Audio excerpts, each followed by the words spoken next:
What really makes an action wrong? Is it just because society says so, or because it actually causes harm? It's a huge question, right? We've been wrestling with it for centuries, but today, we're going to dig into an answer that's 2,500 years old, and it peels back the layers on our modern ideas and reveals something, well, something pretty profound. So, our story kicks off with this really powerful ruler, King Pasenadi, and he goes up to a monk named Ānanda with a question. And it's a simple one, really. He just asks, hey, would the Buddha, the teacher, would he ever do something that wise people would blame him for? And you think the answer is just a simple no, right? But oh, the answer he gets is so much more revealing than that. Okay, so let's just picture this for a second. You've got King Pasenadi of Kosala, a guy with immense power, all the wealth you can imagine, and he's seeking out wisdom. He goes to Ānanda, who's one of the Buddha's top disciples, and he doesn't ask about politics or war, nope. He asks about the very nature of ethics.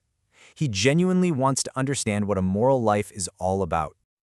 Now, Ānanda could have just said, of course not, and called it a day, right? But he doesn't.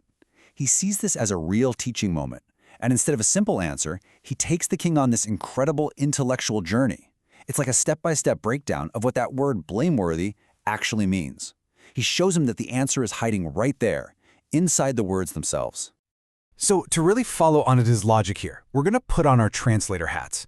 The first thing we'll do is look at the Pali words he used, but through a modern lens. Just the standard dictionary definitions. This is going to be our starting point, our baseline understanding. All right, so Ānanda starts with this word, akusalo. He says that's what a blameworthy action is. The usual translation we see for this is unskillful. And you can think of that in a really practical way, like an action that's kind of clumsy or not well thought out. It just doesn't lead to a good result. Okay, so why is it unskillful? Well, Ānanda says it's because that action is also savajo. And that word means faulty or blameworthy. It's this idea that the action has some kind of built-in defect, something you could literally point to and say, aha, that's the problem right there.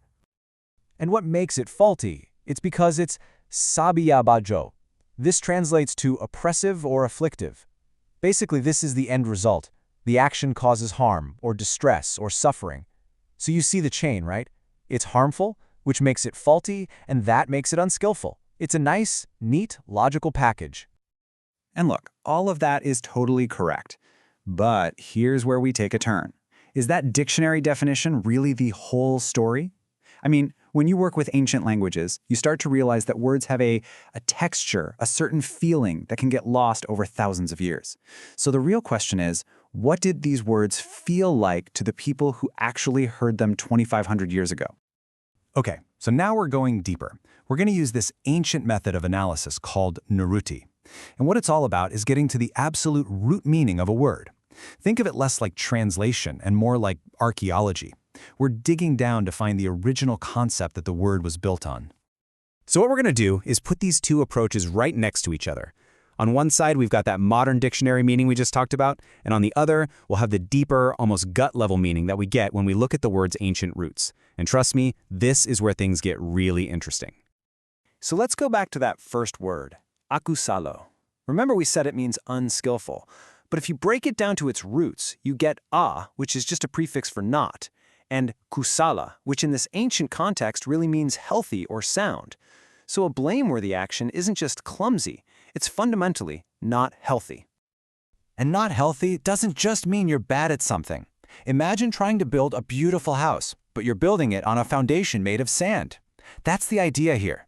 The very ground the action is built on is unstable. It's unsound. It just can't support anything good. All right, next up is savajo. We translated that one as faulty. But let's look at the roots. Sa means with, and vaja means a defect, or a bit more poetically, a stain. So suddenly the meaning isn't just that it's blameworthy, it's that the action is intrinsically with a stain. And think about that feeling.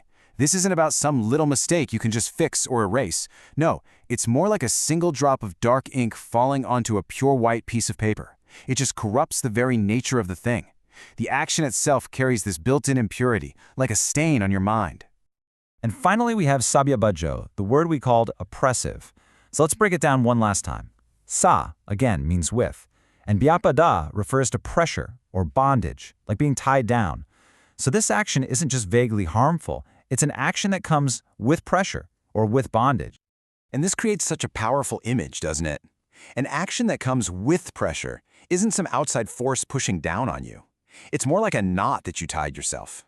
And with every wrong move you make, that knot just gets tighter and tighter, restricting your own freedom, binding you to what comes next. So, here's the big takeaway.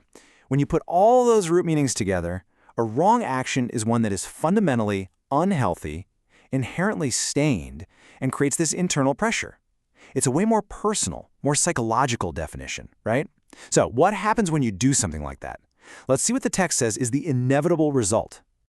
Well, according to Ānanda, any action that has these qualities, unhealthy, stained, creating pressure, it always inevitably leads to a painful result.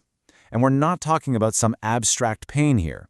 It shows up in one of three ways. It harms you, it harms other people, or, and this is probably the most common, it harms both. And of course, the flip side is true for a good action. It's kusala, so healthy and sound. It's anavajo, which means stainless, pure, and it's abhyabhajo, freeing, without that pressure. And what's the result of an action like that? Well, naturally, it's pleasant. You can see how the whole framework is just perfectly balanced. So, what about the king? How does this powerful guy, this man of action and worldly affairs, react to this deep philosophical dive into a simple question? Well, he is absolutely blown away. He is so moved, so inspired by the clarity he's just received, that he offers Ānanda the greatest treasures he has: a royal elephant, his best horse, even an entire village. I mean, think about that. It just shows you how valuable this kind of deep understanding was. It was worth more than any amount of money or power. But Ānanda, staying true to his path as a monk, he gently refuses all these incredible gifts. All he accepts is a single piece of cloth, just enough for a new robe. Because for him, the real reward wasn't the elephant or the village. It was the act of sharing wisdom, of bringing this kind of clarity to someone else. And that really brings us to the final takeaway here. This ancient conversation shows us that the words we use all the time, words we think are simple, like good and bad, they're often just the tip of the iceberg. They're like containers holding these much deeper, richer ideas inside. So, I'll leave you with this question. What are the simple words you use every single day, and what deeper meanings might be hiding inside them, just waiting for you to take a closer look?